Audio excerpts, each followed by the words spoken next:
우리 사회 정치 환경 전반의 크고 작은 시국 현안에 적극적으로 참여해오신 대표적 종국의 인사입니다. 출가 이후 선방에만 머물던 명진 스님은 광주 항쟁이 국가 권력의 탄압임을 알게 되고 독재 정권에 저항하는 행동하는 스님으로 변신합니다. 이후로는 이명박 당시 대통령의 4대강 사업을 비판하고 쌍용 자동차 해고 노동자들이 철탑에 올라 농성할 때 같이 철탑에 올라 그들을 위로하기도 했습니다. 또 세월호 참사 집회는 물론이고 촛불 시위에도 항상 앞장서는 등 고통받는 민중과 함께했습니다. 한편 전종훈 신부님은 지난 2007년 삼성 불법 비자금 폭로를 주도했다가 3년 동안 강제 안식년을 가져야 했던 운동권 신부입니다. 이 밖에도 2002년 미선 효순양 사건, 국가보안법 폐지 요구, 평택 미군기지 확장 저지 투쟁 참여, 용산 참사 해결 촉구 등 행동하는 신앙의 양심을 모토로 가장 낮은 곳에서 고통받는 이들과 연대하며 고된 여정을 함께 걸어왔습니다. 우리 현대사의 고비마다 민주주의를 한 발짝씩 진전시키는 원동력이 되어주셨던 명진 스님과 전종훈 신부님을 모시고 장윤선의 이슈 파이터가 야심차게 준비한 그냥 고민 상담소 지금부터 시작합니다.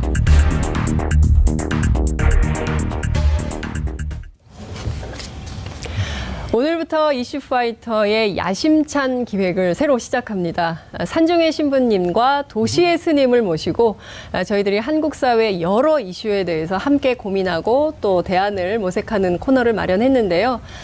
두 분께서는 이미 한국 사회에서 굉장히 저명한 성직자이시기도 하십니다. 매주 월요일 저희들이 두 분의 성직자들을 모시고 그냥 고민 상담소를 개설하려고 합니다. 좀 낯서시죠? 그냥 고민 상담소. 시청자 여러분들께서는 두 분의 성직자분들께 꼭 여쭙고 싶으신 고민들이 있으시다면 바로 지금 이 자리에 털어놓으시기 바랍니다. 시청자 여러분, 저희들이요 문자로 여러분들의 고민을 받게 될 텐데요. 진지한 고민, 그리고 좀 재밌는 고민, 이런 것도 던져주시면 좋겠다는 말씀을 좀 드리겠습니다. 제가 좀 예를 들어드릴게요. 어느 정치인의 막말 때문에 고민이다, 뭐 이런 것도 괜찮고요. 또 세상을 살아가면서 이게 참 해결이 안 되는 문제가 있다, 이런 고민도 있으시다면 두 분의 성직자분들께 털어놓고 함께 해결할 수 있는 기회를 마련하면 좋겠다는 생각이 좀 듭니다. 제 말이 너무 길었는데요. 그냥 고민 상담소 직위 두 분을 제가 정식으로 소개해 올리도록 하겠습니다. 명진 스님 모셨습니다. 어서 오십시오. 네, 명진입니다. 네, 전종훈 신부님 모셨습니다. 어서 오십시오. 네, 오십시오. 네. 전종훈 신부입니다. 네. 자, 두 분의 성직자분들께서 너무 이런 스튜디오에 익숙치 않으셔가지고 상당히 얼어 계세요. 그래서 제가 보기에는 이분들을 좀 말랑말랑하게 해드려야 될 것 같은데요. 시청자 여러분, 문자 그리고 샵 5400, 샵 5400, 그리고 또 TBS 앱으로도 평소에 마음에 쌓아두기만 했던 고민, 그리고 생활 속 적폐에 대한 생각, 두 분께 전하고 싶으신 마음 모두 좋거든요. 의견 많이 보내주시기 바랍니다. 앞서 말씀드린 대로 TBS 앱 그리고 유튜브, 페이스북 라이브로도 현재 시청하실 수 있으십니다. 본격적으로 얘기를 좀 시작해 보겠습니다. 우선 두 분 정말 섭외가 어려웠어요. 섭외가 어렵고 명진 스님께서는 좀 곤란하다는 입장도 하셨어요. 예. 그런데 나오시겠다고 선뜻 허락을 해주셨습니다. 어떠세요? 우선 시청자 여러분들께 인사 한 말씀 부탁드릴게요. 뭐 섭외 어렵다고 우리 장윤선 그 앵커께서 말씀하셨는데 오마이뉴스에서 그렇게 호탕한 웃음과 활발한 진행으로 많은 국민들에게 위로를 줬던 우리 장윤선 기자가 TBS에서도 자리를 잡고 정론 직필의 언론의 사명을 다할 수 있도록 하는 그런 사명감을 갖고 나왔습니다. 저 도와주시려고 나오신. 전종훈 신부님께서는 지금 지리산에서 오신 거죠? 예, 야, 지리산 지금 어떻습니까? 눈 많이 왔죠? 눈 많이 날씨가 왔죠. 조금 풀려가지고. 눈 많이 왔고, 네. 한 3년 만에 제일 많이 온 것 같아요. 아. 한 15cm 정도 쌓였으니까 꽤 많이 온 거죠. 예, 15cm. 조금 늦게 왔으면 네. 방송 못 나오는 건데. 좀 늦게 오셨으면 방송 못 올 뻔 하셨어요. 예. 15cm의 눈을 뚫고 TBS 스튜디오까지 오신 거예요. 그 매주 지리산에서 내려오실 건가요? 생각해봐야 돼. 시청자분들의 반응이 뜨거운지 안 뜨거운지 이걸 좀 보면서 우리 전종훈 신부님께서 간을 보시면서 좀 하시지 않을까 이런 생각이 좀 듭니다. 신부님께서는 이런 스튜디오 처음 와보시죠? 예. 저는 처음 지난번에 네. 12월 달에 MBC에 네. 한번 명진스님과 같이 네. 출연한 적이 있는데 네. 이런 규모의 스튜디오는 처음인 것 같습니다. M본부 스튜디오가 이만 못합니까? TBS가 납니까? 납니다.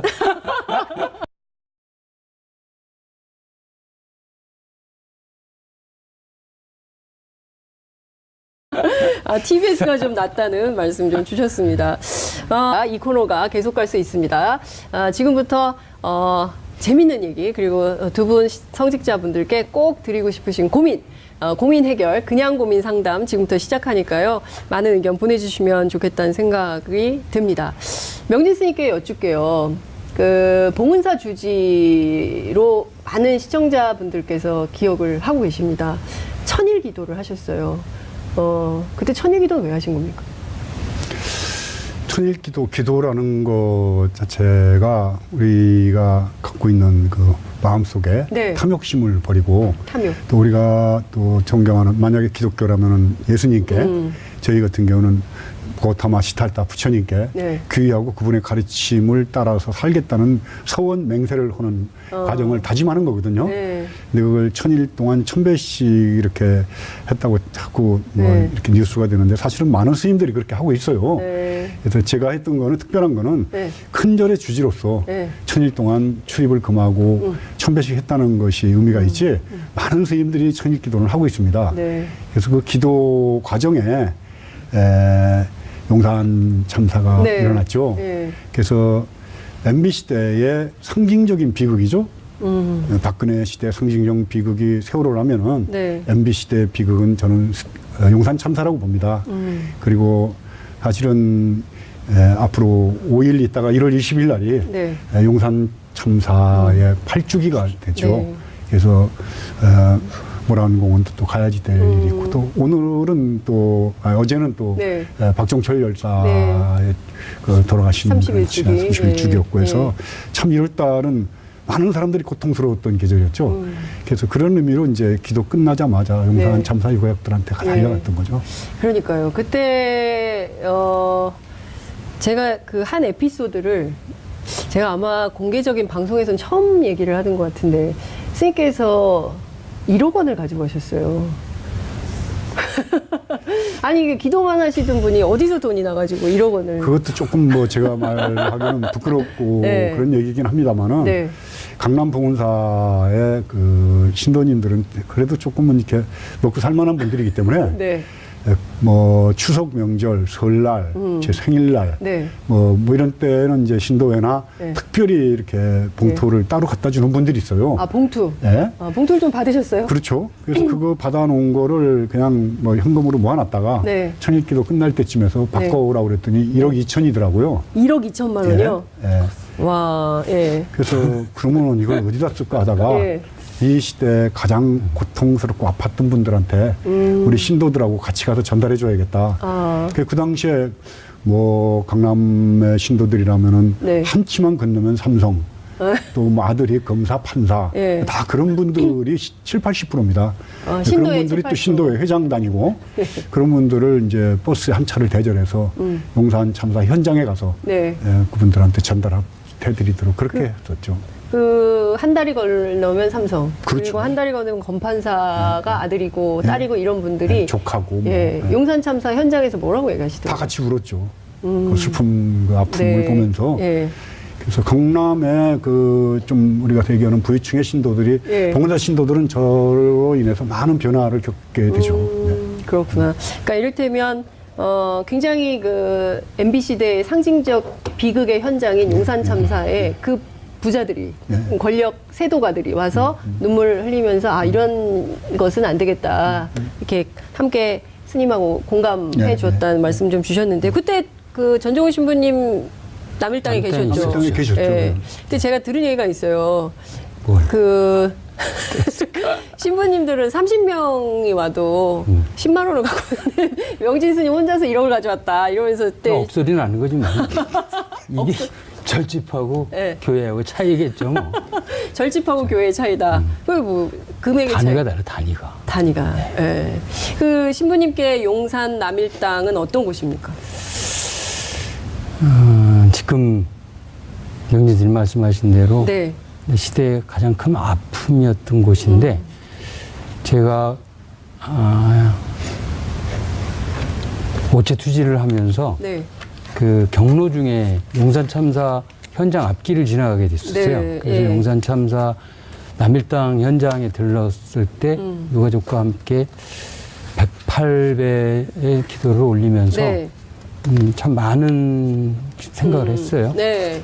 그러면서 지나가는 길이니까 제가 이 오체 투지를 마치면 네. 반드시 이곳으로 돌아오겠다. 예. 해서 6월 6일 날 네. 임진각에서 오체 투지를 마치고 예. 일주일 뒤에 남일당으로 들어왔죠. 네. 들어와서 이제 그분들과 함께 살면서 이게 참 우리 삶의 자리구나. 성직자들이 네. 이 시대의 성직자들이 있어야 할 곳이 이곳이구나. 그것을 아마 가장 많이 뼈저리게 느꼈던 곳. 그러니까 제 삶의 신혼을 네. 가장 확실하게 체험했던 곳. 아. 근데 저뿐만이 아니고 거기에 다녀간 모든 성직자 수도자들 많은 분들이 네. 똑같은 말씀을 하셨죠.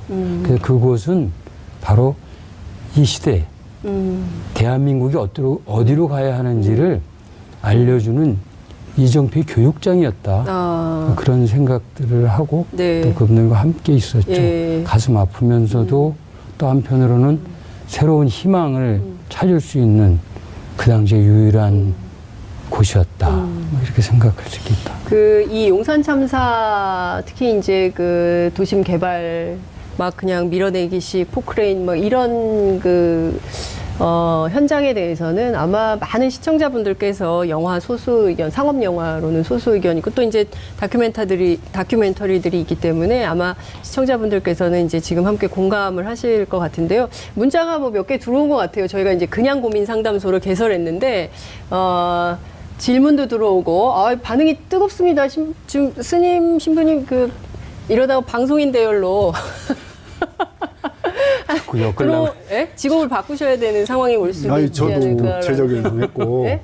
제적을 당했고, 제적을 어차피 우리 전정원 신부님도 네. 아마 교단 내에서는 왕따인 줄 알고 있어요. 제적은 아니지만은 네. 그러나 뭐 거의 제적과 비슷한 입장이니까 예. 이번 기회에 둘이 상의해서 네. TBS에 취직을 하도록 한번 더 생각을 해봅시다. 어차피 장윤선 그 앵커 자리가 위험할지도 몰라요. 그러니까요. 제 자리가 위험할지도 모르는데 어쨌든 문자 한번 보겠습니다. 예, 어떤 문자가 다스는 누구 겁니까? 갑자기 도발적인 질문이 들어왔어요. 가면서 제가 보기에는 명진 스님께서 좀 유리하실 것 같아요. 명진 스님부터. 다스는 누구 겁니까? MB 거죠. 그 근거는 무엇입니까? 저기 반대 측에서 반론 기회를 저희가 꼭 드리겠습니다. 지금 뭐 반대 측에. 드러난 정황만 갖고도 네. 주진우 기자하고도 아까 잠깐 문자를 나눴습니다만 네. 주 기자나 뭐 취재하고 김호준 오셨구나. 오시기 네? 전에. 공부 많이 했대. 공부하네. 공부는 평소 실력이죠. 예. 뭐 전신부님이나 이런 거 가지고 공부하지 저는 평소에 다. 그래서 다스는 그 당시 때부터도 그랬고 그리고 예. 고위 공직자에 대한 의혹을 함부로 제기할 수가 없습니다. 그 많은 물증과 심증이 갈 때만이 의혹을 제기하는 거지 네. 약한 사람에 대한 의혹은 대체적으로 거짓일 때가 많고 고위직에 있는 사람들에 대한 의혹은 거의가 사실입니다. 그럴 경우가 많죠. 네. 가진 방법을 다 통해서 감추고 가리고 속이고 하지만은 네. 진실은 결국 밝혀진다고 보기 때문에 네.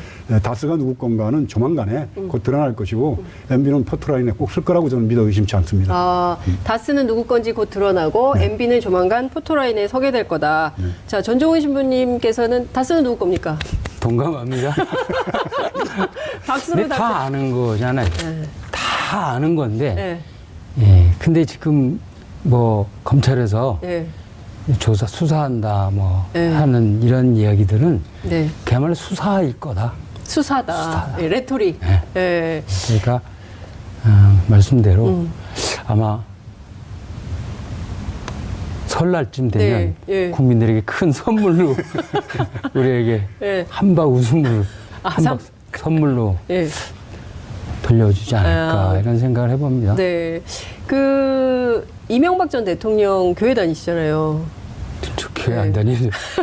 하느님께 서울시를 봉헌한다 뭐 이런 얘기를 해서 논란이 되기도 했었는데요. 그러니까 이런 심리는 다 사람들이 그 다스는 누구 거다라는 것에 대해서 다 이제 알고 있는데 본인은 아니라고 하는 것을 종교적으로는 좀 어떻게 해석을 해야 됩니까, 명진 스님? MB 같은 사람을 종교적인 내용으로 평가한다는 거는 굉장히 무리고요. 그는 본래가 전과가 14범이라는 거 얘기가 있고, 어차피 그건 뭐 집권하던 해, 당선돼서 집권하던 해 첫해 불교방송에서 내가 전과 10범짜리가 대통령 하는 나라가 어디냐고 해서 무리를 일으켰습니다만은. 아, 교회 안에, 저기, 그, 불교방송 안에서. 네. 예. 그래서 그 유영아 그때 앵커가 예. 그것 때문에 굉장히 핍박을 좀 받은 걸로 알고 있습니다. 예. 저를 인터뷰했다고 해서. 예.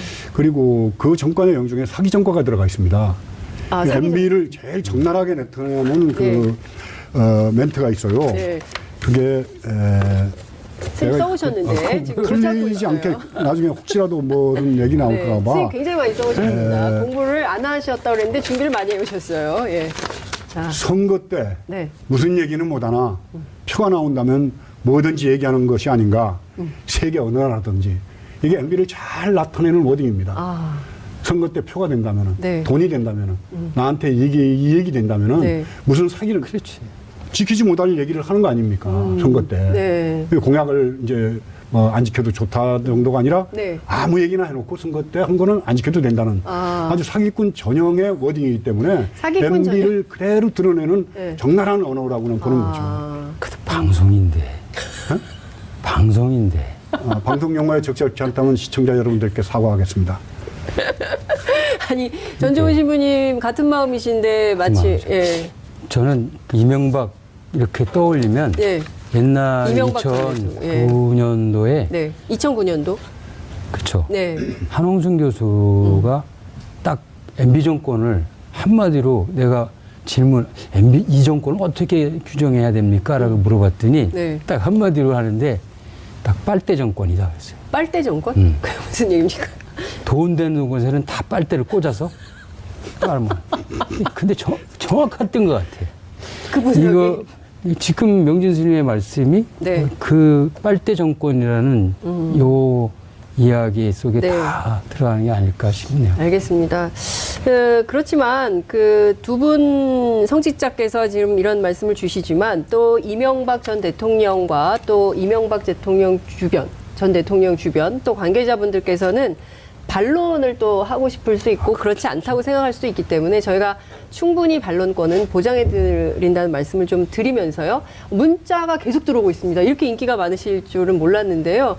스님과 신부님의 어울림 좋아요. 이렇게 말씀 좀 주셨고요.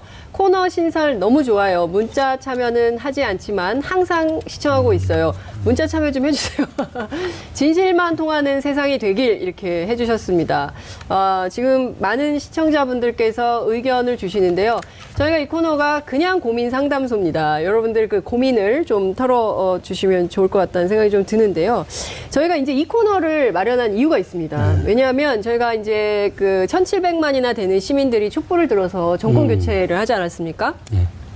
그런데 우리 일상 속에 적폐는 좀 그대로 있는 것 같다. 그래서 생활 속에 적폐들이 많은데 이걸 어떻게 하면 해결할 수 있을지 저희가 이제 두 분의 성직자분들을 모시고 이 문제를 좀 어떻게 해결을 해야 될지 좀 얘기를 좀 해보려고 하는데요. 우선 촛불 민심으로 탄생한 문재인 정권이 8개월 정도 지나고 있습니다. 지난 8개월 우리 스님께서는 어떻게 평가하십니까? 저는 문재인 정권의 탄생이 네. 해방 이후에 우리나라에서 이렇게 잡은 정권으로서는 네. 아마 가장 그 민주적인 방법으로 그리고 완벽한 토대 속에서 네. 정권 탄생이 됐다고 보거든요. 네. 그것은 왜냐하면은 그동안에 김대중 정권도 김종필 정권과의 연합을 통해서 됐기 DJP 때문에 연합. 예. DJP 연합 때문에 그래서 좀 취약했었고 네. 기반이 그리고 노무현 정권도 40만 표 차이로 승리를 했습니다. 이인재가 만약에 안 나왔더라면은 그 선거에서 이길 수가 없었던 선거였었죠. 근데 이번에는 촛불이라는 그다음 쓰나미 같은 그 정의의 물길이 그 횃불이 쓸고 지나간 뒤에 예. 500만 표, 500몇십만 표 이상의 차이로다가 문재인 정권이 탄생을 했고 예. 지금도 현재로는 국민들의 지지율이 또 70%를 오르락내리락하고 네. 더 나가서 거기에 뭐 김성태라든가 홍준표라든가 여러 그 야당의 지도자들이 예. 문재인 도우미로서 열심히 노력을 하고 있는 것도 보기 때문에 문재인 정권으로서는 성공을 예. 안 할 수가 없는 그런 예. 조건이 완벽하게 갖춰졌다고 보는 거죠. 아니 김성태 원내대표, 홍준표 대표 두 분 다 이제 자유한국당 대표와 원내대표인데 이분들이 문재인 도우미를 하고 있다고요? 홍준표 그 당대표 같은 분은 네. 그야말로 참 입으로 말하기 어려울 정도로 격조가 좀 떨어지는 네. 분이 아닌가 예. 하는 생각이 들어요. 예. 격조가 그리고, 떨어진다. 예. 격이 좀 없어요. 격이 좀 없다. 예. 뭐 막말이나 이런 거야 정치인들이 때로는 할 수도 있지만은 네. 그 어린 시절에 썼던 책 같은 거나 이런 걸로 봐서도 품격이 좀 너무 없다 생각이 네. 들고 김성태 의원은 네. 바른정당으로 갔었잖아요. 그렇죠. 예. 예. 갔다가 정치인이 다시 왔죠. 자기가 어떤 선택을 했을 경우에 네. 선택을 했으면 그 선택에 대한 책임을 져야지 됩니다. 그것도 자기가 있던 당을 박차고 나갔어요. 네. 나갔다가 또 다른 당으로 가는 건 모르는데 네. 나갔던 당으로 다시 돌아가서 컴백. 이걸 또 받아줘요. 이건 무슨 세속의 깡패, 조직 깡패들도 네. 한 조직에 있다가 네. 나갔다가 또 그 조직에 들어오면은 네. 아마 막 때를 맞든가 네. 폭력을 당한다든가 아. 뭐 그러고 아마 다시 받아줄 겁니다. 네. 근데 들어와서 원내대표가 됐단 말이에요. 이건 정당이 아니고 네. 그냥 세속의 일반 그 조직 폭력 그걸 보고 양아치라고도 얘기를 하는데 네. 그런 조직과 다를 바가 뭐가 있습니까? 더하지. 네. 지금 그런 사람들의 행위 스님, 자체가 지금 저희 PD들이 난리가 났습니다. 네. 앞서 하신 그런 발언은 안 된대요. 방송 부적합 용어. 네, 어쨌든 이렇게 정당을 왔다 갔다 하면서 하는 것은 정당인의 도리가 아니다. 이제 이런 말이 안 말씀을 주신 걸로 저희가 이제 이해를 하도록 하고요. 전종훈 신부님께서는 지난 8개월 어떻게 보셨어요? 지리산 속에서 잘 하고 있죠. 잘하고 있다. 뭐, 특별히 어떤 대목에서 잘하고 있다고 응원하세요? 우선 적폐청산을 가장 먼저 네. 국정 과제로 삼고 있다는 것 자체가 네. 왜냐하면 이 정권 탄생의 의미가 거기에 있었고 이 정권의 숙명은 네. 운명은 촛불혁명 정신을 완수하는 토대를 만드는 거예요. 네. 촛불혁명의 정신은 새로운 나라, 전혀 다른 나라, 네. 정말 국민이 주인인 나라, 어? 한 번도 가보지 못한 길을 가야 하는 그 네. 길의 토대를 이 정권에 맡긴 거예요. 이 정권은 숙명적으로 네. 적폐청산이라는 이 과제를 완수하면서 네. 다시는 이 땅에 국민을 없이 여기는 권력들이 자생되지 않도록 그런 토대를 만들어야 하는 것이 이 정권의 숙명인데 네. 현재까지는 뭐 그래도 그 길을 가려고 노력하고 있고 물론 딴지 거는 세력들이 너무 네. 많아서 걱정이지만 네. 70%의 국민 지지율을 받고 있고 아직 촛불은 꺼지지 않았어요. 네. 국민들이 촛불을 아직 놓고 있지 않기 때문에 그 깐죽거리는 네. 딴지의 세력들은 예. 그건 별로 개의치 않아도 되겠다. 왜냐하면 그건 시간이 지나면 예. 소멸할 세력들이니까. 예. 그러니까 시간과 네. 국민이 우리 편임을 확신한다면 지금의 기조를 잘 그대로 이어가면 네. 저는 성공하는 대한민국 최초로 정말 성공한 정부 그래서 국민들이 조금 더 네. 국민적 삶의 질이 네. 한 단계 업그레이드된 그런 나라의 삶의 토대가 되지 않을까 그런 생각을 해봅니다. 네. 아부한 건 아닌데 아부한 건 아닌데 청와대가 들으면 굉장히 좋아할 얘기를 하셨어요. 그러니까 아니 그렇기도 하고 저는 굉장히 그 신부님 말씀이 가슴에 와닿는 게 더 이상 국민을 우습게 아는 국민을 업수히 여기는 그런 정치는 허락하지 않아야 된다. 그리고 시간이 있다. 그리고 국민을 믿는다면 지금의 이 기조를 계속 이어가야 되고 주변에 뭐 이렇게 딴지 거는 세력들이 있다 하더라도 흔들리지 말고 이 기조를 이어가면 대한민국 최초로 정말 국민이 이기는 정권이 정부가 될 수 있을 것이다. 이런 말씀을 좀 주셨어요. 문자가 계속 들어오나요? 이렇게 뜨거웠던 적이 없습니다. 제가 지난주부터 시작을 했는데요. 우리 선택을 잘한 거야. 네? 우리를 선택 잘한 거라. 섭외를 잘한 겁니까? 그러니까요. 우리는 괴로워요. 왜 괴로우세요? 왜 괴로우세요, 신부님? 이따가 얘기해. 왜 이따가 얘기해 주세요. 지금 얘기해 주세요. 왜 괴로우신지. 근데 중요한 것은요. 저는 사실 이제 적폐청산 뭐 피로도를 얘기를 하고 있지 않습니까? 보수 야당들이 적폐청산 너무 필요하다 이런 주장을 계속 하고 있어요. 스님께서는 이명박 정부로부터 그리고 또 박근혜 정부로부터 계속 좀 꾸준한 관심을 좀 받으셨던 것 같아요. 블랙리스트로. 왜 스님이 블랙리스트로 들어갔다고 생각하세요? 뭐 MB 정권 시대 때는 뭐 정말 주변의 만류에도 불구하고 봉은사에서 MB에 대해서 본래 그 MB가 갖고 있는 그 여러 가지 이미지 자체가 국가 지도자로는 안 맞다.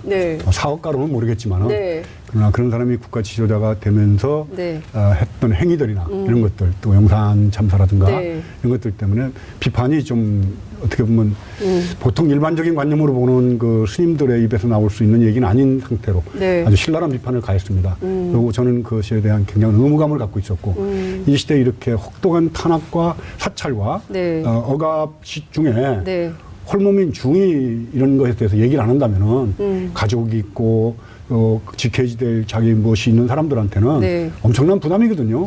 MB에 잔혹했던 그런 그 언론 탄압이라든가 노조 탄압이라든가 이런 것들은 정말 군사정권 하에서도 없었던 그런 탄압이었다고 저는 봅니다. 그래서 이런 때 스님의 중요한 역할을 내가라도 나서야 된다는 마음으로 나섰던 것이고요.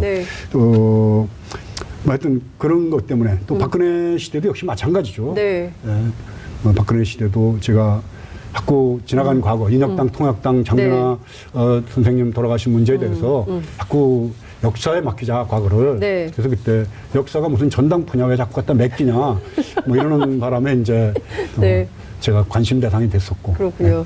역사가 전당포냐, 왜 갖다 맡기냐, 이런 말씀 하셔가지고 관심의 대상이 돼서, 근데 이 말씀 굉장히 좋으신 말씀이신 것 같아요. 그러니까 이런 언론 탄압, 노조 탄압, 노동자 탄압, 이런 탄압이 있을 때 홀로 사는 홀몸인 중조차, 승려조차 나서지 못한다면 가족이 있고 뭐 신경 쓸 게 많은 사람들은 어떻게 나서겠냐. 그러니까 성직자부터 이 잘못된 문제들에 대해서 먼저 깨어나서 싸워야 된다, 이런 말씀을 좀 주신 거예요. 근데 생각해 보니까요, 신부님, 스님 이런 텔레비전 방송국에서 이런 얘기 하게 된 것도 대단한 변화 아닙니까? 촛불의 승리. 촛불의 승리. 국민 여러분 감사합니다 하는 거지. 해야죠. 촛불이 저를 살렸습니다. 촛불이 지금 스님하고 우리 시부님을 살려줬다, 이런 말씀 두 분께서 막 이렇게 감사의 인사를 하셨습니다. 시청자 여러분, 그 인사는 좀 받으셔야 될 거. 벌써 10분 전이에요. 큰일 났네요. 시간이 없는데 이 얘기는 꼭 여쭤봐야 될 것 같아요. 신부님께서 삼성 특검 당시에 김용철 변호사의 용기 있는 양심 고백을 카톨릭 정의구현 사재단에서 지키고 폭로하고 이제 삼성의 문제를 직접적으로 제기를 하셨습니다.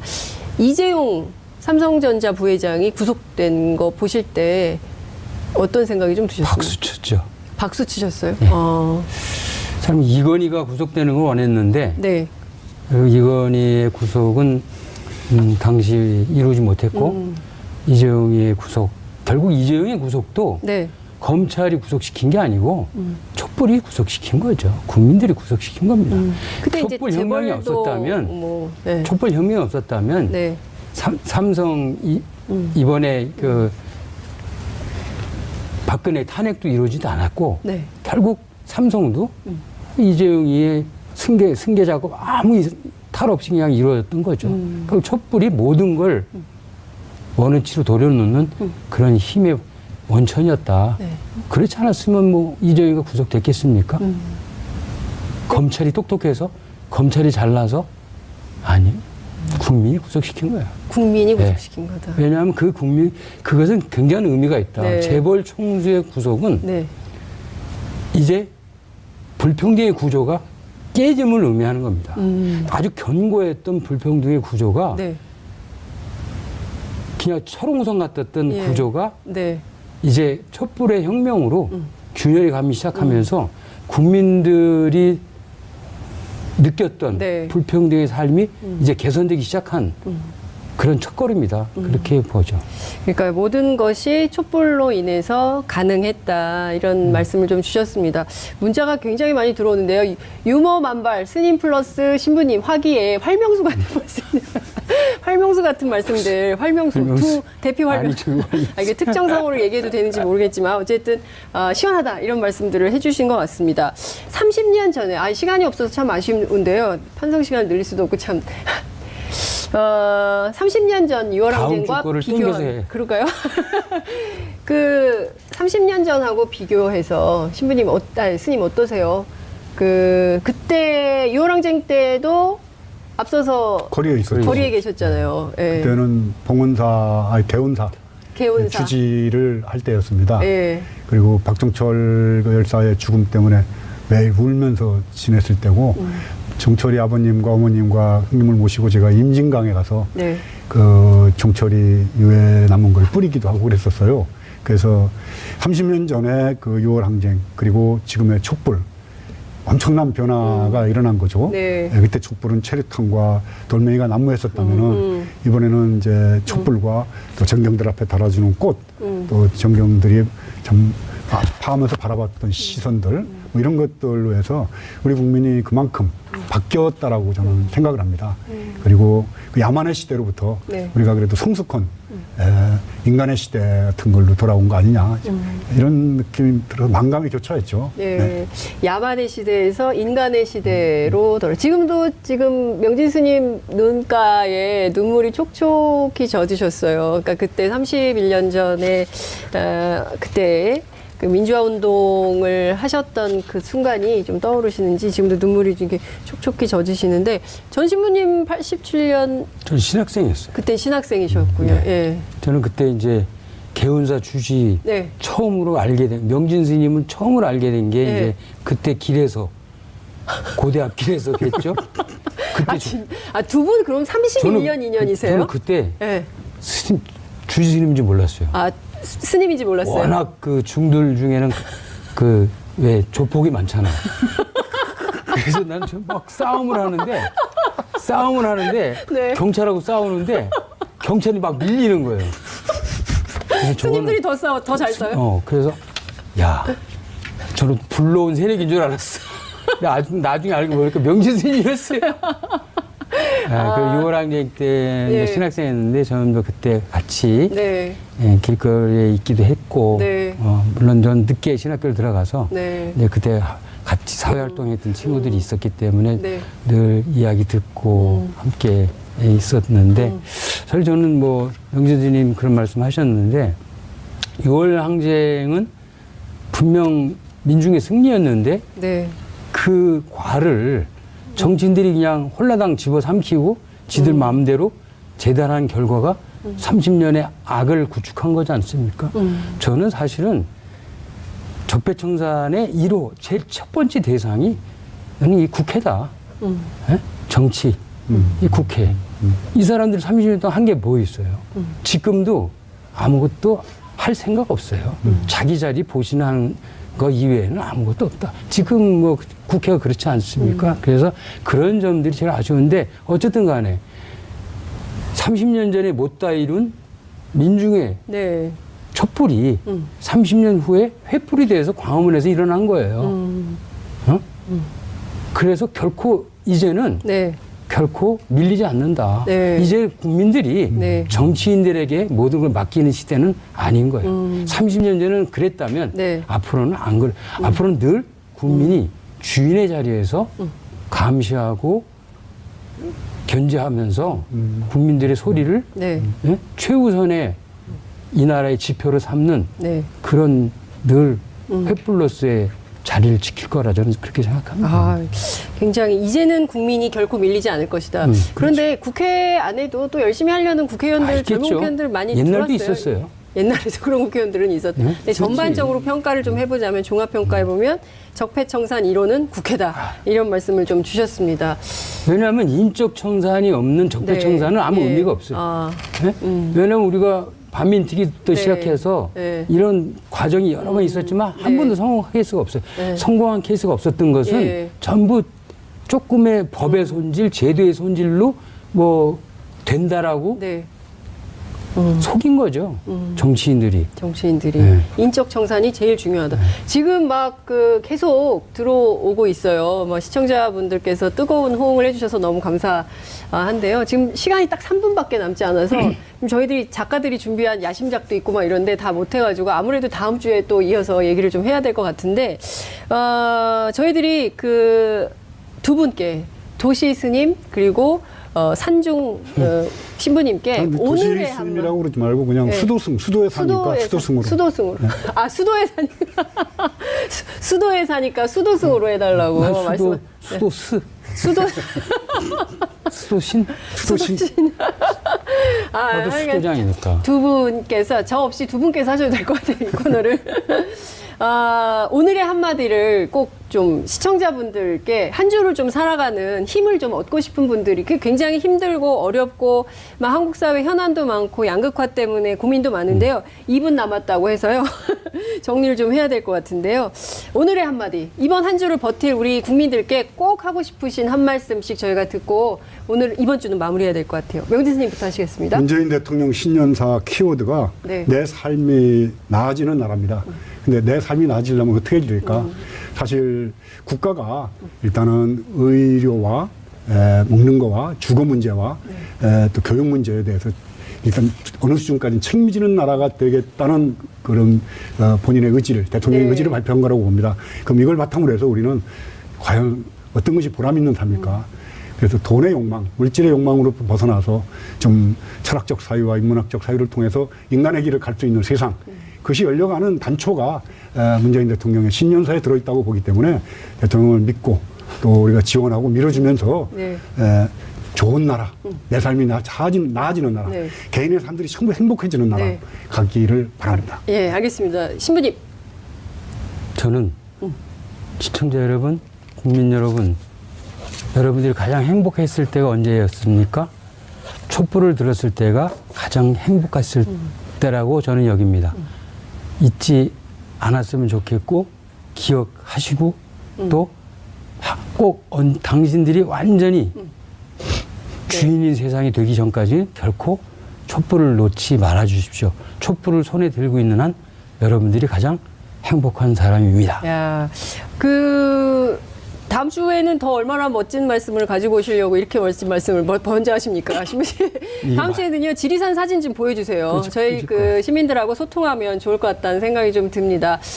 첫 번째로 마련한 기획 코너, 야심작. 제가 보기에 오늘 좀 성공한 것 같아요. 다음 주에는 더 뜨거운 이슈로 두 분의 성직자 모시고 그냥 고민 상담 해보겠습니다. 1월 15일 월요일 장윤선의 이슈파이터 여기서 마무리하겠습니다. 시청해주신 여러분 정말 감사합니다.